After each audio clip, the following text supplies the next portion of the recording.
Swadika, thank you for joining us on Newsline. We are broadcasting live on NBT, Radio Thailand FM 88 and on NBT World. It's Friday, May the 13th, and you're with me, Thachira Kausan.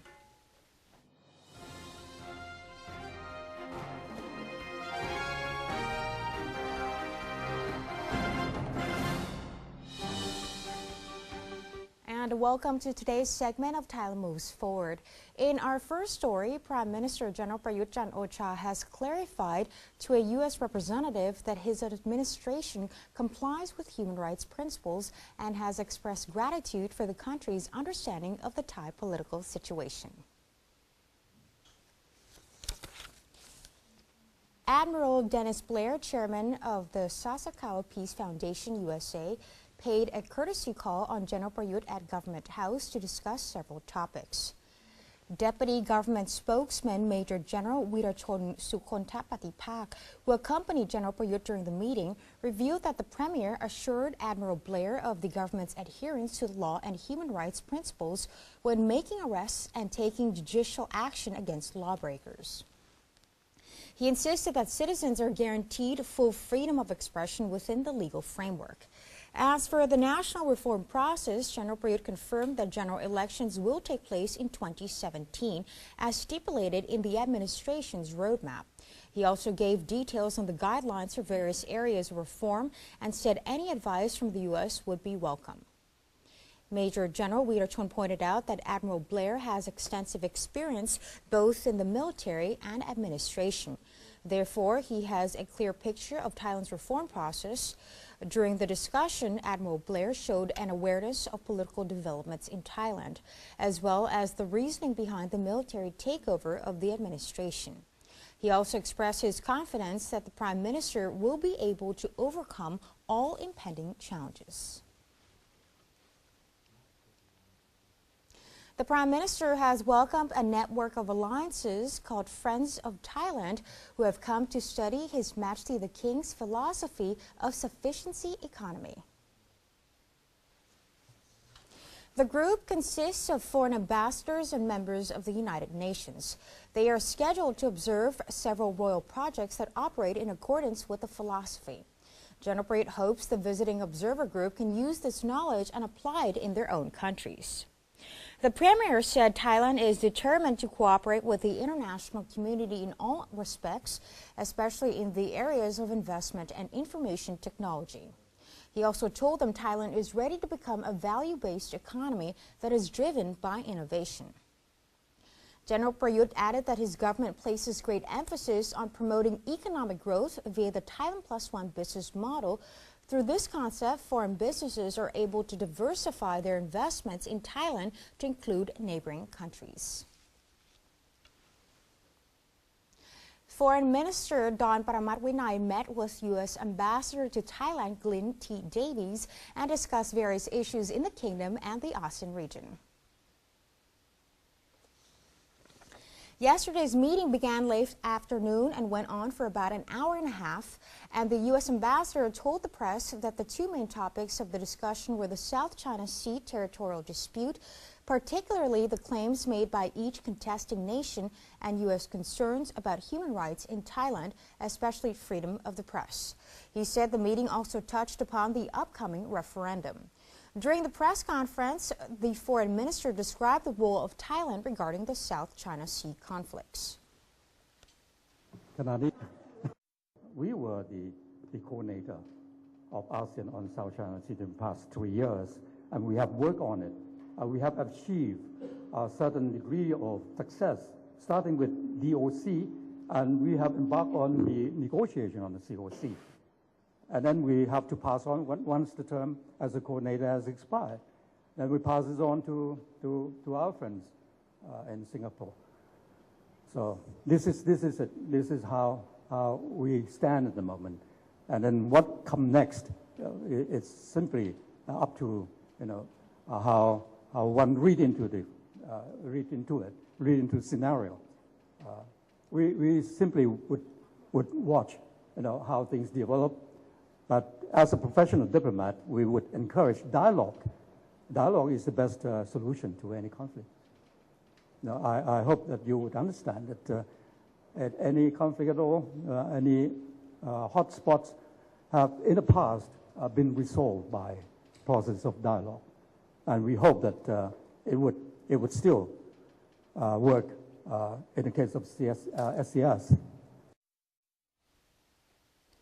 When asked about the current state of Thai-U.S. relations, the U.S. ambassador said it remains active and strong. I believe the current state of relations is quite strong. The Kingdom of Thailand and the United States of America are not only old friends, but we're very active and strong friends. We do a great deal together as allies and as friends. We work together on everything from public health to law enforcement matters. We have a very strong military-to-military relationship. Our people-to-people ties are very broad and very deep. We attach great importance to our relationship with the Kingdom of Thailand. We'd like to deepen and strengthen it going forward on all of these issues, from the environment to security to public health, that concern both of us.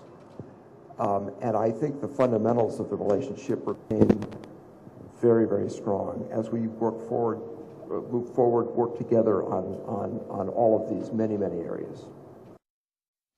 In the meantime, the Ministry of Foreign Affairs has sought to clarify the United States' reaction to recent arrests in Thailand made under Criminal Article 112, after finding that some foreign news outlets have been misreporting the issue.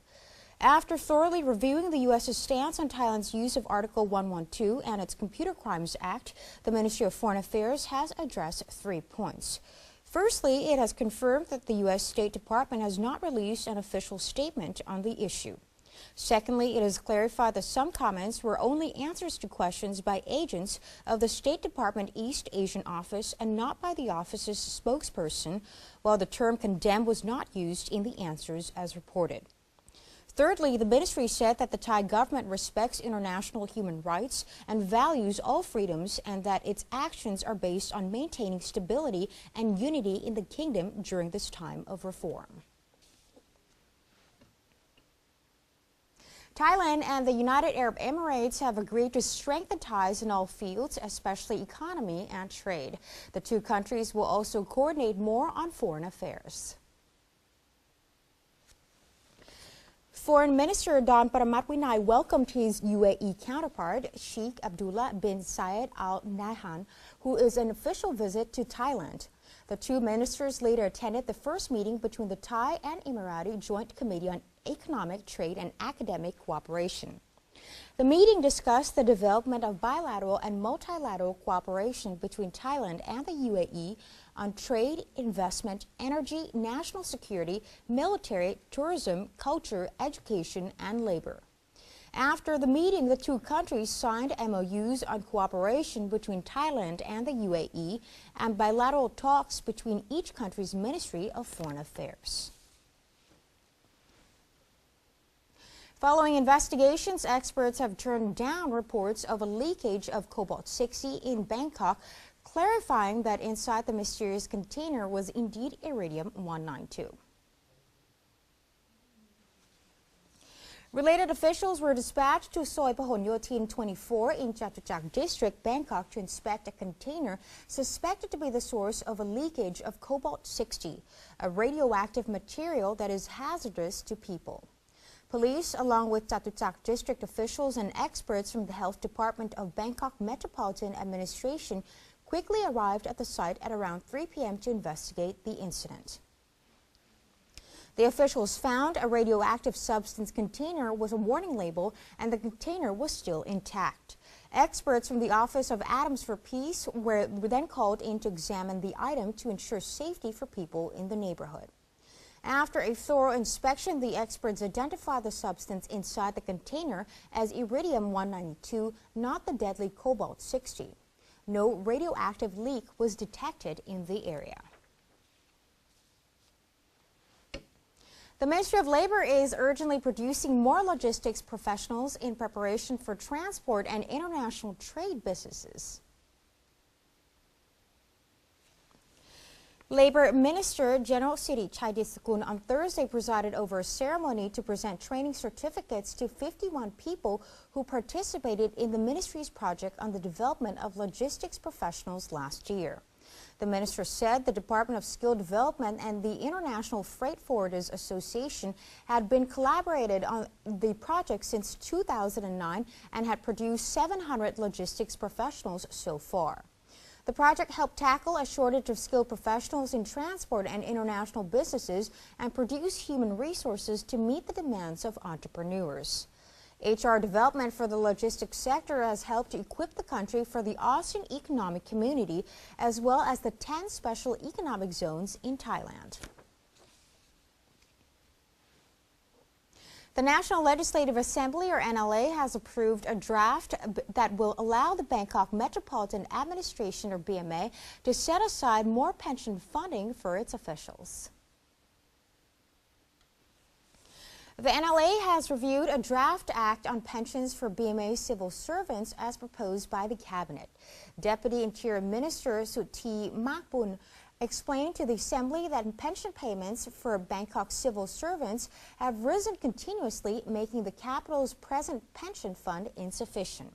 He pointed out that current laws do not allow for the fund to be expanded, necessitating new legislation. No NLA members debated the draft, and the body passed it with 164 votes in favor, none opposed, and 2 abstentions. Mueang Buriram has transformed from a city that was overshadowed by its larger neighbors into a can't-miss destination. Newsline correspondent Kun Panotsi Sinsap tells us why the city is well worth the journey. This is a city of sandstone sanctuaries, in a landscape of dormant volcanoes, an area known for its beautiful silk and rich culture, and now a whole lot more.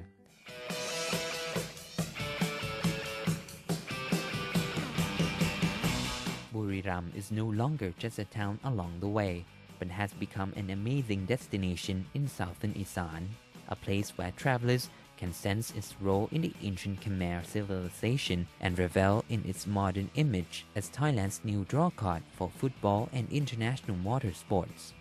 We call Buriram the city of 2 era castles. The castles of the primitive age are ancient Khmer castles, Prasat Panom Rong and Prasat Muang Tam, from 12th to the 13th centuries. The castle of the present age is Buriram United's Thunder Castle. Whether tourists want to discover the astonishing history and culture, enjoy ecotourism and nature treks, witness sports spectacles, or explore its numerous species of plants, Buriram offers an integrated tourism experience and ample tourist facilities, including accommodation and restaurants. Modern man-made structures have made Buriram a world-class destination for sports fans from around the globe.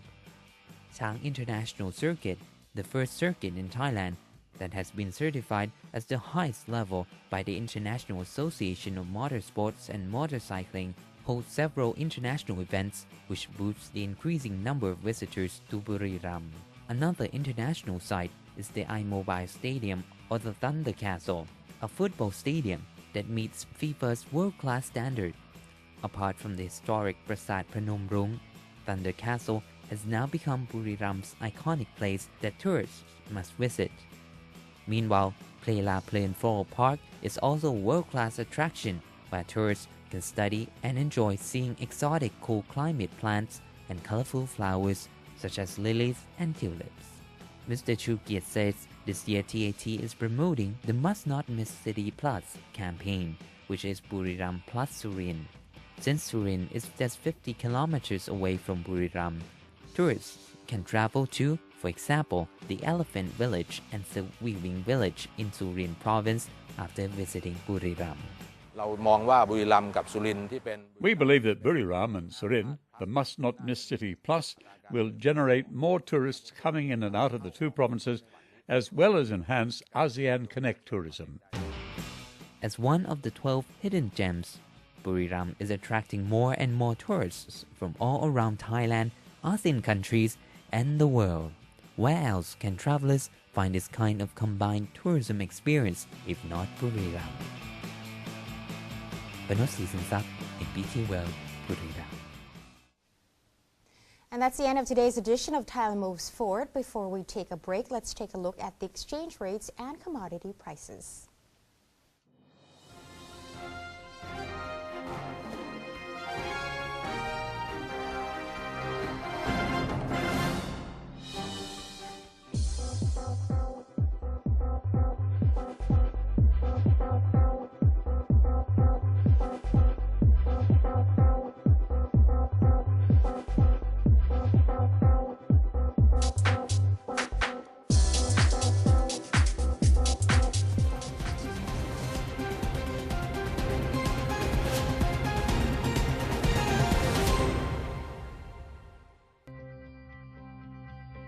If the earth is your home, the ocean is theirs as well. Working together, the government and private sector can solve all the issues currently facing the Thai fishing industry. From legitimizing fishing operations to helping out our fellow fishermen and collaborating with international parties.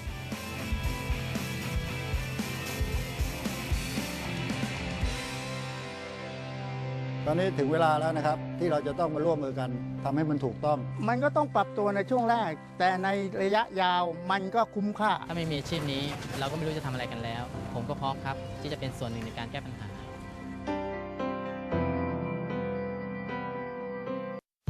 Pad Thai, created from Thai wisdom, used to be served on banana leaf, and the banana tree is used for practicing Muay Thai. Muay Thai was trained in the temples, which can be found on the mountains, in the caves, or on the water, everywhere, just like Pad Thai. There are thousands of other stories to discover. Discover your amazing stories in amazing Thailand.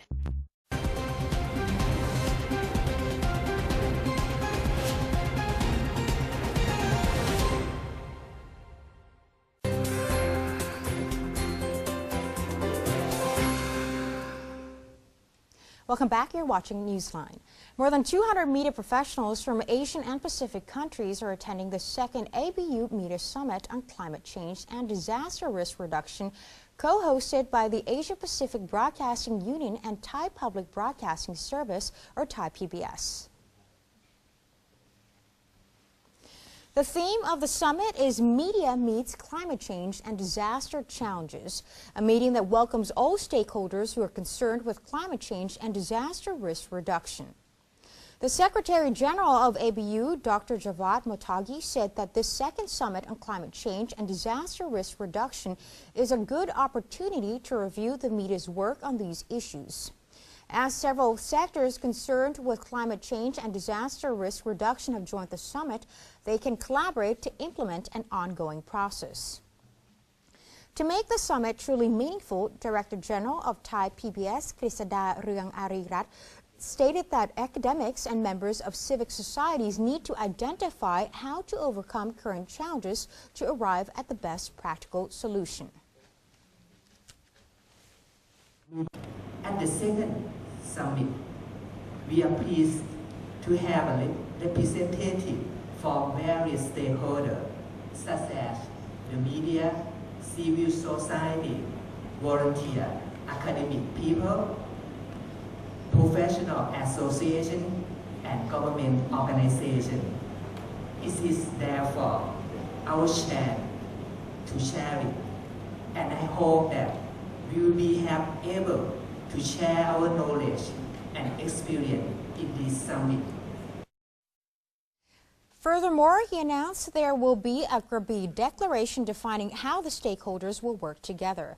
The declaration will be submitted to the United Nations International Strategy for Disaster Reduction at the 7th Asian Ministerial Conference on Disaster Risk Reduction in New Delhi this November.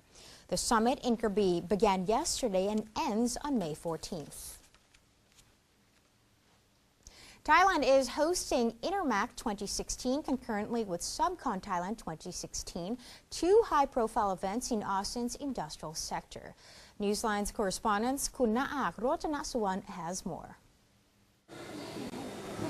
The events are expected to draw more than 45,000 visitors, with a target of matching at least 5,000 pairs of businesses worth together about 8 billion baht.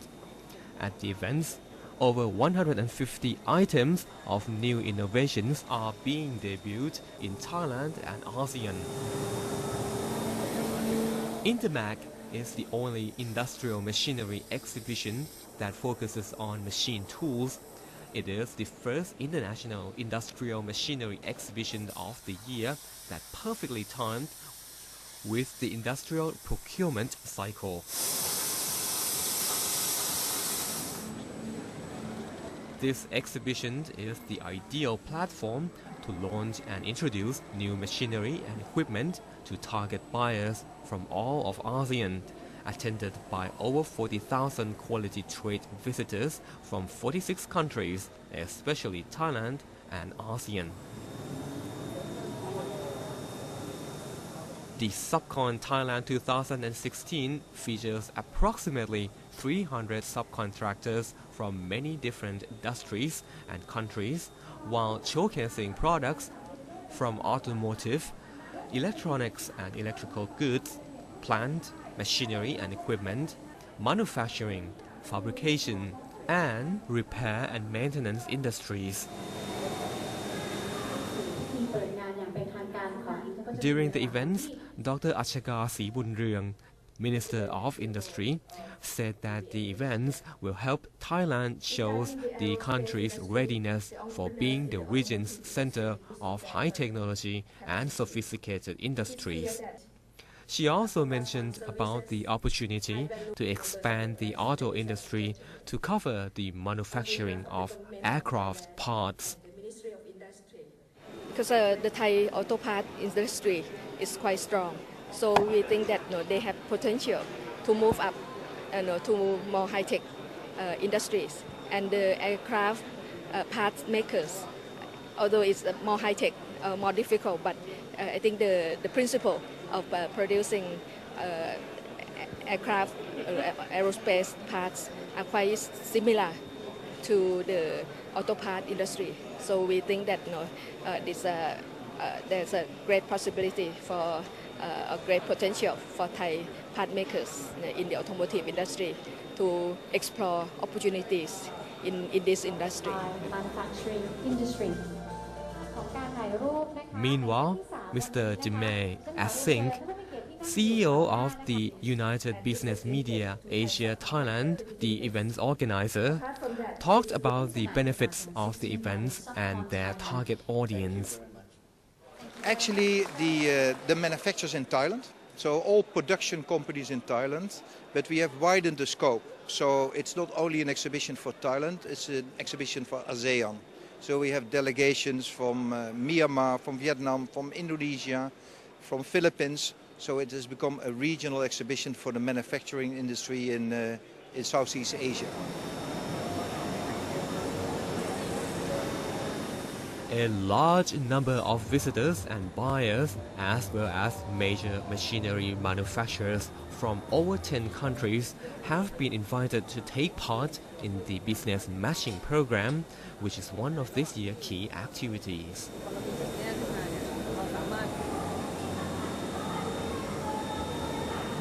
Interested entrepreneurs can visit the two exhibitions from 10 a.m. to 6 p.m. from now to this Saturday, May the 14th, at the Bangkok International Trade and Exhibition Center in Bangkok. This is Naak Rojana reporting. And that's it for today's edition of Newsline. For any comments or suggestions, please feel free to email them to us at newsline.nbt@gmail.com. You can also follow us on Facebook. Just simply type in NNT or check out our website at thainews.prd.go.th/en. We are going to say goodbye now with footage of the Natural History Museum in the northeastern province of Khon Kaen. I'm Tra Thirakosan. สวัสดีค่ะ